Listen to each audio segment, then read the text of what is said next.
There have been a whole bunch of new players on Eternal Return lately, which is so cool to see. I'm so happy to see our little player base growing. I also have been seeing a lot of new players making some of the same mistakes over and over again, and I got to the point where I thought maybe I should put a video out that would explain some of the core concepts that some people might be missing.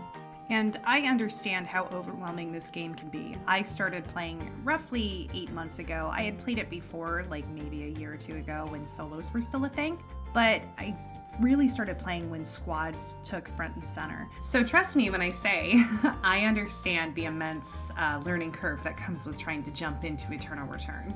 So I'm hoping that I can provide at least some sort of information, some all-encompassing tips and tricks to help these green players thrive in Lumia Island. And hopefully these will be things that no matter what patch we're on, no matter what game mode you're playing, that they will at least help you out. So without this intro going on forever, here are some of the tips and tricks that I have put together for you.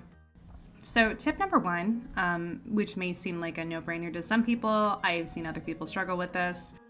Your build is the most important thing. I don't care if you've never speedrun a game before, you are about to speedrun this game. You are about to haul ass and build everything that you can as quickly as you can. It's just one of those things where if you don't, you're not going to get the early jump on other people. Other people are going to get the jump on you if they see that you're building and it's already like night one. Now, to be fair, it is RNGesus that dictates whether or not you get done with your build fast sometimes, which can make finishing your build promptly a little difficult sometimes. And that's understandable. Everybody runs into it. It happens.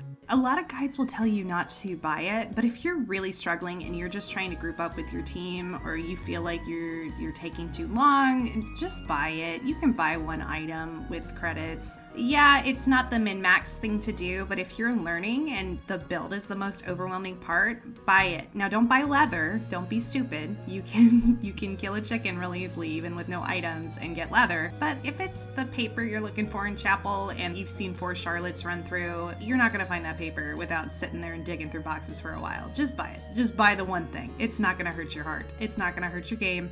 Just go ahead and buy it. All right, tip number 2. I don't know why this concept even needs to be explained, but this is what's been making me very frustrated lately, especially with new players. I'm not gonna lie, I have popped off on a few of them, not realizing that they're brand new, and they don't speak up that they're brand new. Otherwise, I wouldn't be getting mad.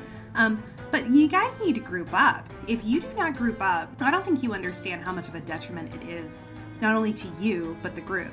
Speaking as a you perspective, if you're not grouping up, you're not farming things as fast. Like, let's be honest. You can be Zahir booty clapping cheeks on bears all day, but the problem is that you're not going to do it as fast as if you had your whole group. And if it's bears, you're probably going to be contested. And if it's 3 of them, yeah, Zahir can 1v3, but congratulations, you just made a huge struggle for yourself. And if you're a new player, I don't think you're going to be clapping like that.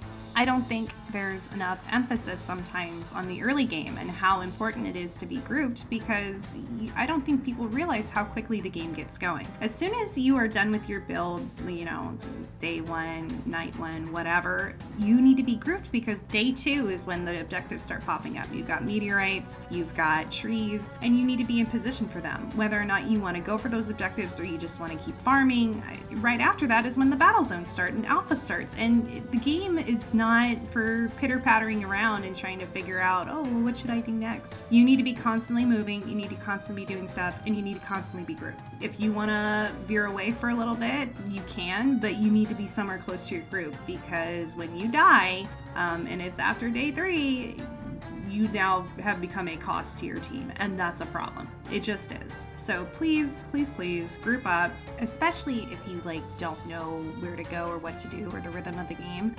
Just follow your tank around. They won't lead you astray, and if they do, that's on them, that's not on you. You were trying to just be an asset to the team.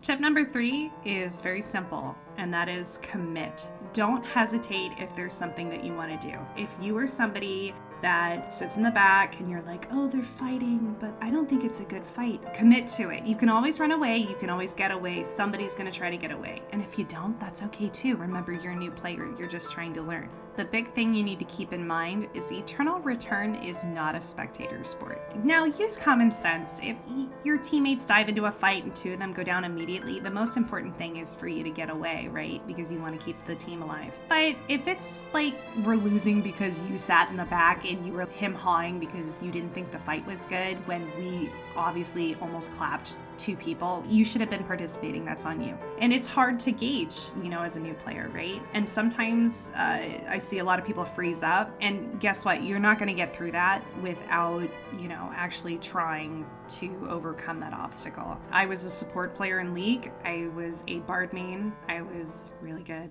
But I never did the 1v2s. And if I did, it was just to ult them and get away, right? So the big thing is that it was hard for me to not freeze up. And it's different in Eternal Return because you feel that pressure of, oh my God, if I fail this, like I've just lost the game for my team and maybe we're in 4th, but we could totally win this if we just shut this team out. You gotta rise to the challenge, and you're only gonna get better by facing that, right? So don't hesitate, take that tree, get in that fight, use common sense and trust your gut. If your gut says get out of there, get out of there. But for the most part, you also need to put some faith in your teammates that they're not absolute cardboard and that they'll be able to clean up some of that fight as well. Tip number 4 is something that I see a lot of people neglect. It is a mechanic of the game that does not seem very pronounced, but I promise you it can sometimes sway the tide of battle. And that is, if somebody goes on the ground and you can do it, you need to kill the person on the ground. It gives a whole bunch of health back to your team, and you don't know if another team is coming, right? So a lot of times I'll finish up a fight with 2 people and I'll be like, oh, there's a person on the ground somewhere. Where are they? Well, we didn't kill them and now we're low health, and another team has come in because they've seen you guys battling on the map and they have come to clean up whatever is left there. And so it's a really big mechanic that I think is overlooked a lot, and it's really important. You guys need to start doing that. Start killing the people. Now, if it is like night 4, there's like 6 seconds left and you want to kill them after so that way they can't get rezzed, okay, that totally makes sense. Understood. But 9 times out of 10, if you're getting that far into the game anyways, you may want to just keep an eye on your map and see whether or not somebody's coming. If somebody's coming, you're going to want to kill them because you want to get that health back. So that's a big one. Keep that in mind. It's pretty important. Tip number 5 is to go into fights a little slower. Now, I know that seems conflicting with commit, okay? But hear me out. Eternal Return is not like League. League is very high damage. You can walk past a bush and a rank art can pop out and you can just be done when you blink, right? Like there's no counterplay to that. That's why I don't play League anymore. It's dumb. But in Eternal Return, there's a lot of chances for counterplay for the most part. You usually have a second where you can press tab and kind of gauge where the enemy team is at, right? Like you can see their weapon mastery, you can see who has what. And let me give this scenario for you. You're looking at an enemy team's backline and they have a Rio and they have a Sylvia. A lot of times you'll be like, oh, my lizard brain says that I need to kill that Rio because she's their ADC and she's the scariest. But if you press tab and you take a second, you can see that Rio only has 2 golds and her weapon mastery is booty, and that Sylvia is got 4 golds and red shoes. She is going to melt your team. She is going to decimate your backline. Sylvia wants to do that. She's going to get in there. And so you need to take countermeasures and prepare for that to happen, right? Like targeting the Rio is going to be a waste of time. And I can't tell you how many times there were 2 teams left and my team ended up winning because they didn't target me in the back as Arda, right? Like, and I just sat there and spammed things and they were trying to slap my 11 who was just in their face. You need to just kind of keep an eye on what everyone has built and who is the real threat on their team. You will not lose a fight faster than if you have bad targeting. So target well, yes, commit, but also take a second and be smart about the choices that you're going to make. My next tip is play whoever you want. You shouldn't be sitting there looking at the meta and deciding, oh, well, you know, this person's really strong right now. I should just commit to playing them, right? And I say that because I see this trap a lot in like many different games where, you know, there are 3 characters or 3 heroes or whatever you want to call them that are really strong, and you're kind of pigeonholing yourself by playing something that does not suit your play style. Doesn't matter if they're really strong if you can't play them well, right? Like, I'm gonna say that right now. You could probably clap people all day with 11 right now. She's really good. But if you don't like 11, then don't put yourself through that, right? Every character in this game is viable. Every character in this game is worth playing right now if you put the time and you put the love into learning that character. That is the beautiful thing about this game, is that you really can play whoever you want to play. Yes, you may lose a whole bunch. Yes, it may take time for you to overcome those hurdles, but really being at a disadvantage will teach you to be a smarter player and to understand the capabilities and the limits of the character you are playing. And that is just the truth. So play whoever you want. Don't try to chase the meta. You're not going to get anything by doing that. Especially if you are much better at casters, play a caster, dude. Don't sit there and try to play somebody that's dive just because it's strong. Play something that suits your strengths. And again, every character is viable right now. And my last tip is one that's been in every Eternal Return video, but it really is the truth.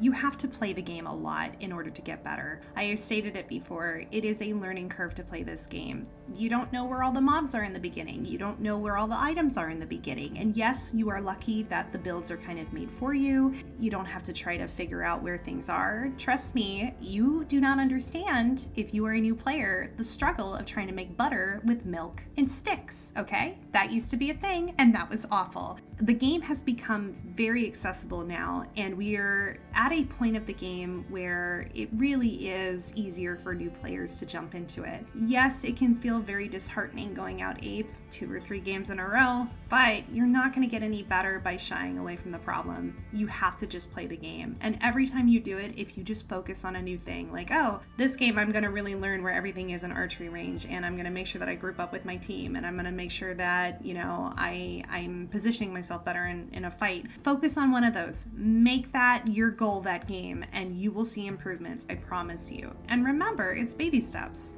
And if you find a player that is really good, just add them after you're done, man. 9 times out of 10, people are more than happy to help out. This is a really friendly community. It's only every once in a while you find somebody really toxic. I've run into maybe like 3 of them. I've played for a while now, and I still have yet to find truly toxic, awful people in this game. And 9 times out of 10, you're gonna find people that are gonna end up being really fun to play with, and this game is definitely more fun with buddies.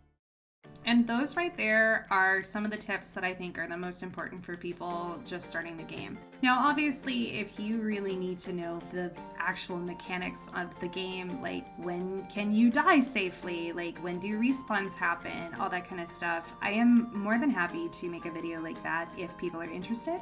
Definitely just drop a comment and let me know. I know that there are guides that people have made. I don't know how recent they are. I haven't really looked into them in a while. But like I said, if it's something that people want, especially my spin on it, just let me know. I'm more than happy to take the time out to make a video. I'm so happy that this game is getting all of these new players. It's wonderful to see the game boom. I really love this game. I really love the community so far. I really hope we can keep the community really sweet. Thank you so much for taking the time. Hopefully this video helped you. Hopefully you learned something if you're a new player. If you have any questions, please drop them in the comments. If you disagree with something I said, let me know, man. If I'm wrong, I totally want to correct myself. And if you have any tips that you think would be helpful to other players, drop them there. I'm sure it will be very well appreciated. Yeah, that's it.